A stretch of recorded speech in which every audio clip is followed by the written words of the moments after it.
In today's video, I'm going to show you how to add or update your logo in Calendly quickly and easily. This is a simple branding update, but it makes a big difference because your logo helps your scheduling page look more professional, more polished, and more aligned with your business or personal brand. If you use Calendly for client bookings, sales calls, interviews, or consultations, updating your logo is one of the fastest ways to improve the look of your page. And before we jump in, if you find this tutorial helpful, make sure to hit the like button and subscribe for more easy software guides just like this one.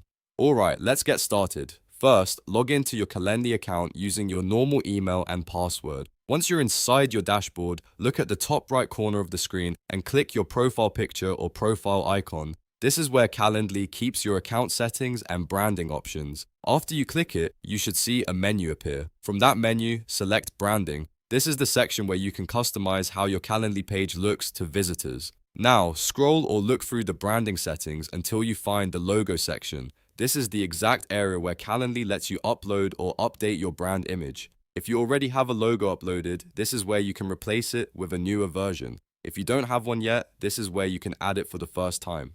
Next, click Upload Image. Calendly will open a file picker so you can choose the logo file from your computer. For the best results, use a clean PNG or JPG file. PNG is usually a great choice if you want a transparent background, while JPG works well if your logo has a solid background. Once you select the file, Calendly will load it into the branding preview. Take a moment to check how it looks, because this is your chance to make sure the logo is clear, centered, and not cropped in a strange way. If everything looks good, the final step is to click Save Changes. This is important because if you don't save, the new logo may not appear on your Calendly page.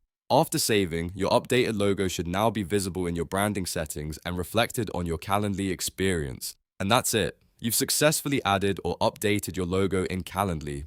It only takes a minute, but it can make your scheduling page look much more trustworthy and professional. If this video helped, please give it a like and subscribe for more quick tutorials on the apps you use every day. Thanks for watching, and I'll see you in the next one.